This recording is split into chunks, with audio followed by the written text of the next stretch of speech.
Madame, monsieur, bonsoir. Ravi de vous retrouver ce soir pour un autre rendez-vous fait la veille. Il existe aujourd'hui encore très peu d'écrits sur notre île Wallis, cependant de plus en plus de personnes s'y intéressent, comme par exemple ces étudiants de métropole. Nous irons dans ce numéro à la rencontre de 4 étudiantes actuellement en stage à Wallis. Wallis, sujet d'étude, voilà donc le thème de notre numéro. Mais tout d'abord, voyons ce reportage sur un autre sujet d'étude, les herbiers du lagon de Wallis. C'était il y a quelques semaines. Si on se mettra par là, on pourrait démarrer dans cette tache jaune là et cap sur la grosse cuve là. Comme ça on est sûr d'être droit. Une protection efficace passe avant tout par une bonne connaissance du sujet. Et ici, il s'agit de l'environnement et précisément des herbiers de Wallis. Sandrine Job, consultante et passionnée de tout ce qui est lié à la mer, met en place des stations d'observation. Et ça se passe sur le Platier, à moins d'1 kilomètre de la côte, devant le village de Halalo. On a essayé de choisir des points d'observation qui soient assez différents les uns des autres. Donc on a mis une station d'observation à Mataoutou, qui selon nous est l'endroit qui subit le plus de pression humaine. On a mis une station de suivi dans la réserve de l'Anneau, qui a priori est un endroit qui ne devrait pas être impacté. Et là, on est dans une situation un peu intermédiaire, pas trop d'habitation, mais quand même un petit peu de présence humaine, un peu de pêche. Par contre, la présence de la passe, pas loin d'ici, qui permet un renouvellement des eaux. Voilà.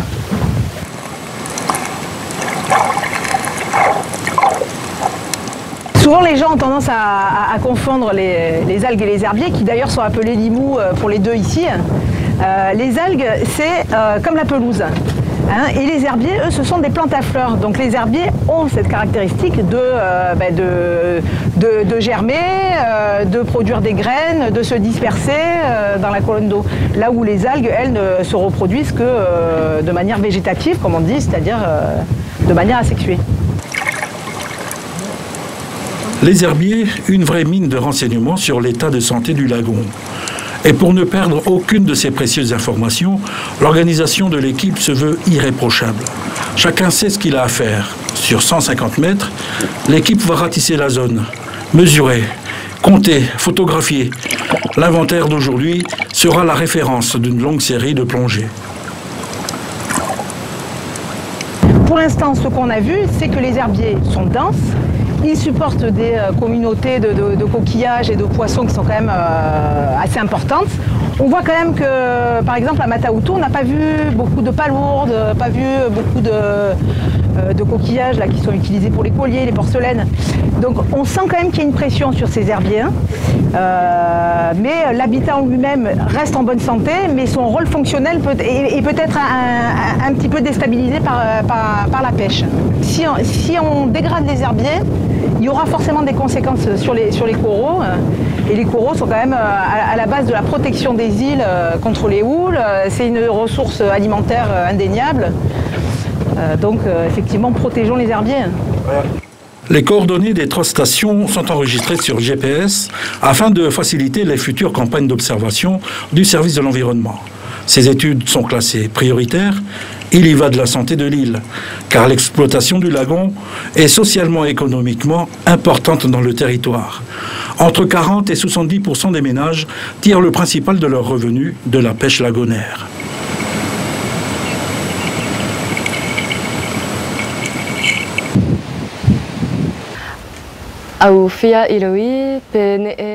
Je voudrais savoir comment c'était quand vous viviez à Ahoamuli.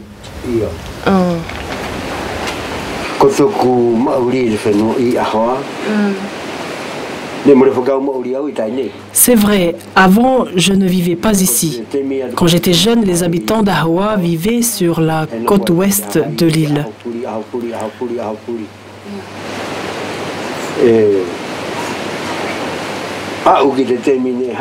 Avec la création de Malaitoli par la mission catholique, les gens s'y rendaient pour célébrer les messes.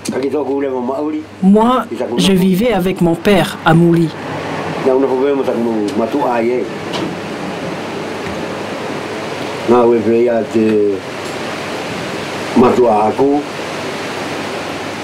Mon père était pêcheur. Ils pêchaient surtout la tortue et le picot. Ça se résumait à cela, la vie de mon père et du village d'Ahoa. Toute cette démarche d'aller enregistrer les Fangana et les Talatuku de Wallis, c'est pour élaborer une thèse en anthropologie sur les récits oraux de Wallis. Alors il faut savoir qu'il y a déjà eu une thèse qui a été faite dans les années 70 par un anthropologue qui s'appelle Raymond Mayer. Or cette thèse elle était structuraliste parce que ce monsieur, c'était le paradigme de l'époque en fait de s'intéresser à la structure. Donc ma thèse à moi ce serait un peu la seconde étape en 2014 et l'intérêt c'est de... Enfin, un de mes objectifs, ce serait de montrer qu'il y a un auteur derrière ces contes, parce qu'on parle souvent d'une tradition orale. En détachant le texte du contexte, on fait un corpus sans s'intéresser aux individus. Moi, mon idée, ce serait de montrer le côté humain qu'il y a derrière. C'est pour ça que là, j'ai choisi de vous montrer que voilà, j'enregistre les contes, mais aussi que je m'intéresse à la vie des individus, pour m'intéresser à la relation narrateur en tant qu'individu et son récit. Parce que je pense que voilà, il y a un auteur, il y a un droit de parole, surtout à Wallis. C'est pas le récit de Wallis, c'est le récit de Sosefo à ce moment-là précis, parce qu'il a cette généalogie, ce nom, cette terre, cette maison. C'est vraiment cet effort de contextualisation. Quelles sont les contraintes que vous rencontrez quand vous allez chez les gens? Le plus grand obstacle, il est linguistique, parce que j'apprends à parler wallisien, comme ça fait 3 mois que je suis ici. Toutefois, ces contraintes elles sont surmontées par le fait que je vais rarement voir seul les vieux que j'enregistre. Déjà je vais voir les vieux parce que c'est à eux qu'on donne la parole et surtout quand j'y vais je suis accompagnée d'amis en fait. Donc je suis énormément soutenue, ce qui fait que les personnes aident à dynamiser la conversation, le fakamatala pour le coup, et m'aident à traduire de temps en temps. Ils m'indiquent là tu as bien compris, donc je suis beaucoup soutenue dans cette démarche. Je comprends en fait plutôt l'essentiel, la structure, et c'est après dans un second temps que là je m'efforce toute seule d'écouter, de retranscrire, et après donc je fais vérifier avec des amis wallisiens si j'ai bien écrit, bien retranscrit les récits, et après surtout je vais faire corriger pour que ce soit écrit en bon wallisien à des profs de wallisien comme Kimiseo, Nadia Kavakava, Pelelina, Sinitata Hemili aussi. Voilà. Je pense que c'est une démarche importante parce que nous sommes habitués à retenir seulement les histoires qu'on nous raconte comme ça. On enregistre ce que l'on peut dans sa mémoire. Mais aujourd'hui, ceux qui s'intéressent à nous viennent avec des magnétophones pour enregistrer nos histoires.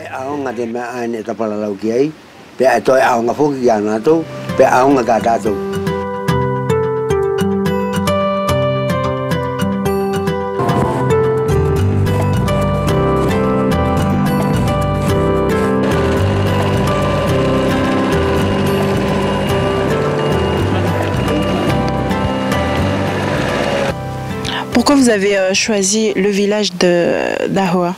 Alors d'abord parce que Ahoa Mouli est un véritable vivier pour les récits oraux, étant donné qu'avec la passe qui est en face, Fanga Ovea, il y a eu beaucoup d'arrivées, de départs, d'histoires avec les Tongiens.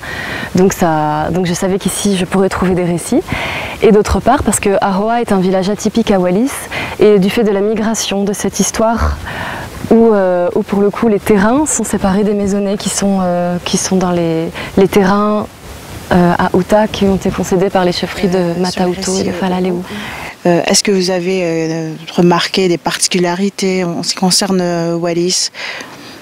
Il y en a plusieurs en fait. D'abord c'est l'idée d'auteur dont je vous avais parlé, le fait que celui qui prend la parole, qui a la légitimité d'exprimer un récit, ça a toujours une raison précise que j'essaie de travailler. Et aussi après au niveau de la forme, par exemple dans les Fangana, qui est d'ailleurs, je pense, j'ai l'impression, comme ça fait que 3 mois que je suis ici, mais c'est une des formes à la structure la plus fixe. Il y a les Tangi, ça c'est assez particulier à Wallis, ces passages pleurés, chantés. Après comme particularité, ce qui m'intéresse beaucoup aussi, c'est que voilà, par exemple ici à Ahoa Mouli, les terrains sont vraiment délimités avec précision. Par contre, quand j'interroge plusieurs narrateurs, je me rends compte que les héros voyagent. Les grands personnages, qu'ils soient mythiques comme le Veka, le Loulou, ou bien les personnages historiques comme Tahitala, Lupelutu, tout ça c'est des personnages qui traversent les terrains. Donc c'est intéressant de retrouver, de voir comment à chaque fois les narrateurs en parlent, quelles actions ils accomplissent sur leur terrain. Pourquoi vous avez choisi Wallis pour le thème de votre thèse? D'abord parce que je pense que, comme j'ai vécu à Tahiti pendant 6 ans quand j'étais petite, j'étais très attirée par l'idée de faire un travail, un retour sur la Polynésie, de penser tout ça. Et après, c'est par relation aussi, parce qu'encore une fois, j'ai une prof en France qui s'appelle Madame Françoise Douer-Mercedon, qui connaissait très bien Mikatoui, qui m'a dit mais il existe très peu de choses sur Wallis. Et c'est intéressant au niveau de l'histoire parce qu'ils ont encore leur terre, donc il y a sûrement encore beaucoup de récits. Et donc c'est par cette porte-là que j'ai commencé ce travail. Alors il me semble, Alice, que pour bien compléter votre thèse, vous êtes en immersion totale à Ahoa, c'est bien ça? Oui, tout à fait, parce que je vis donc chez Soe et Monehan ici à Ahoa. Et j'en profite par ailleurs pour remercier ma famille de m'accueillir. Et aussi toutes les familles de Ahoa qui prennent du temps pour m'aider et toutes les personnes qui contribuent à enrichir mon travail et à me soutenir.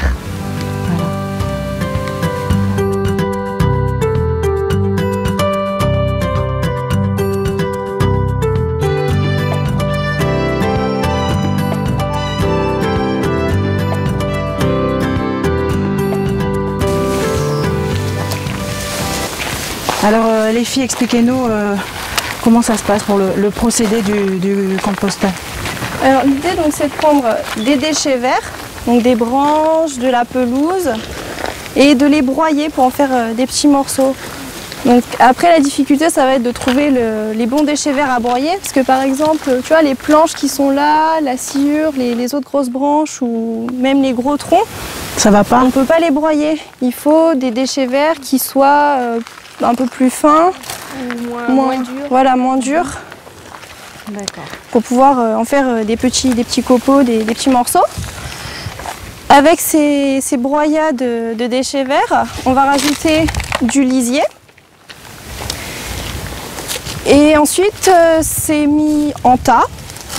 Et c'est l'action de micro-organismes, donc des bactéries, qui vont dégrader la matière. Et faire qu'au bout de 3 mois, 4 mois, 5 mois, on récupère un compost qui est en fait quelque chose qu'on peut utiliser en agriculture pour favoriser la pousse des plantes. Le but c'est de faire des propositions de mise en place de compostage. Il y a plusieurs méthodes, il y a des méthodes avec des tas de hauteurs différentes, il y a des temps différents par exemple entre des retournements pour homogénéiser le tas. Donc après on peut faire plusieurs propositions pour voir laquelle sera la plus adaptée au milieu, donc, avec ce qu'on a, ce qu'on peut faire. Et ce rapport, vous allez le remettre à qui sur le territoire? Alors donc le service de l'environnement qui s'occupe de notre stage. Et après, éventuellement, on travaille avec d'autres personnes, on travaille avec la CCIMA, on travaille avec le service de l'agriculture. Enfin, il y a plein de gens comme ça qu'on rencontre qui, je pense, seront intéressés par ce qu'on pourra proposer. Donc je pense qu'on essaiera qu'ils aient une version du rapport. Plus, bien sûr, l'école. Voilà. Ok.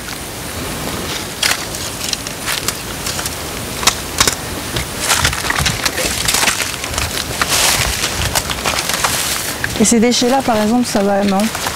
Ça va aller pour le... Vous passez votre temps alors au CET? Ouais, au CET, puis beaucoup parler avec les éleveurs aussi. Parce que c'est vrai que l'objectif principal, c'est quand même de faire quelque chose, de valoriser le lisier pour éviter de polluer la nappe. Donc, comme il y a beaucoup de cochons ici. Oui, voilà, c'est ça. On essaye de répertorier en fait tous les endroits, toutes les sources potentielles de lisier pour les quantifier. Pareil pour les déchets verts, on quantifie ce qu'il y a sur le territoire, on les caractérise, donc quel type de déchets verts, est-ce qu'ils sont compostables. Et après, une fois qu'on aura nos deux matières premières, on pourra faire notre compost. D'accord. Voilà. Donc là, il y a de l'herbe qui semble pas mal. Ouais. Bon, il y a un peu des gros... C'est vrai que quand tu retournes, tu as vite des bouts de bois là. Ouais. Après, c'est un peu mou, donc ça peut peut-être passer dans le broyeur. Hier, ça a déjà commencé à composter un peu là, humidifier.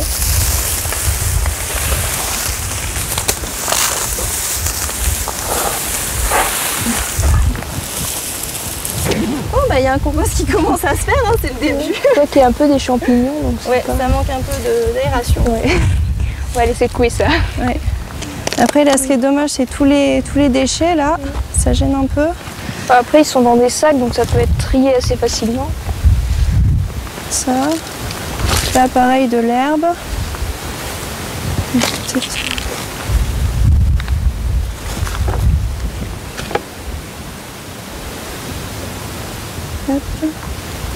D'accord. Et pourquoi le compostage en particulier? C'est le parcours du combattant. Ouais. Le compostage parce que disons qu'il y a des déchets qui pour l'instant ne sont pas valorisés. Le lisier qui part dans le sol en s'infiltrant, qui pollue la nappe d'eau phréatique, enfin la nappe d'eau potable. C'est la seule ressource d'eau potable de l'île. Et du coup, il faut absolument faire quelque chose pour éviter de la polluer, ça serait irréversible. D'accord. Voilà. Et les déchets verts parce que le lisier ne se composte pas tout seul. Il faut en plus un matériau structurant pour faire un tas et avoir du compost derrière. Et pourquoi vous avez choisi Wallis comme lieu de stage? Moi, je me disais peut-être aller à l'étranger, mais je me sentais pas trop de parler anglais. Donc, quand le proviseur de notre école nous a dit il y a un stage à Wallis, je me suis dit en français, ça va être bien. Puis en plus, comme ça permet de voir vraiment d'autres horizons. Oui, c'est dans le cadre d'un échange avec le lycée d'ici. Il y a des lycéens qui partent en France à Limoges. Et du coup, cette année, c'est la première année où il y a un partenariat, c'est-à-dire des élèves, des étudiants de Limoges viennent à Wallis. Et c'est très enrichissant, quoi. Nous, on découvre des choses qu'on n'avait pas idée, qui font partie de la France. Il y a toute une culture ici qui est riche, c'est extraordinaire. Et en même temps, on a des connaissances à transmettre qu'on a envie de faire passer. Et ça va, ça se passe bien jusqu'à présent? Ouais, on est très bien accueillis par les gens. Oui, ça c'est... Voilà. Mais au niveau, par exemple, du stage, c'est parce que Wallis, c'est quand même une île assez petite, ça va, c'est pas très... vous avez quand même ce qu'il vous faut au niveau de votre stage? Oui, pour faire ce qu'on a à faire, il y a tout ce qu'il faut.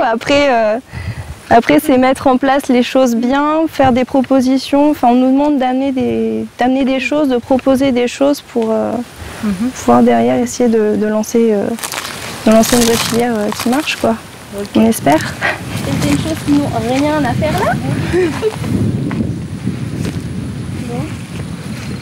Nous retrouvons Julie Petit, coordinatrice du projet Intègre. Julie, bonjour. Bonjour.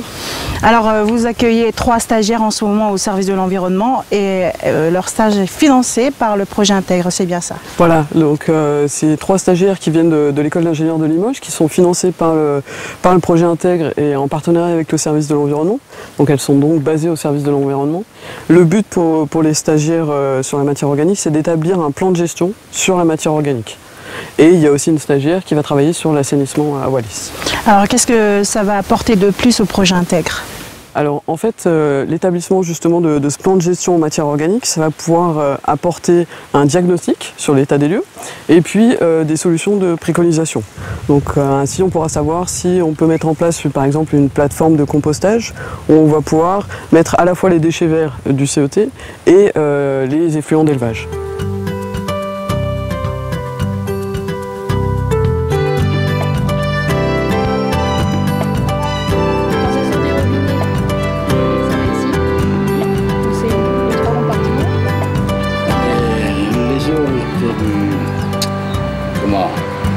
Quand ça sort du robinet, tout ça. Oui, ça sort, ça passe par là. Ça passe par là.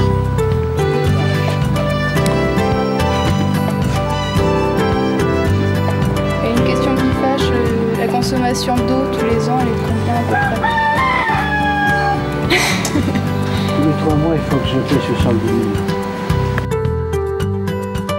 Mon stage consiste à faire un bilan de l'assainissement sur Wallis.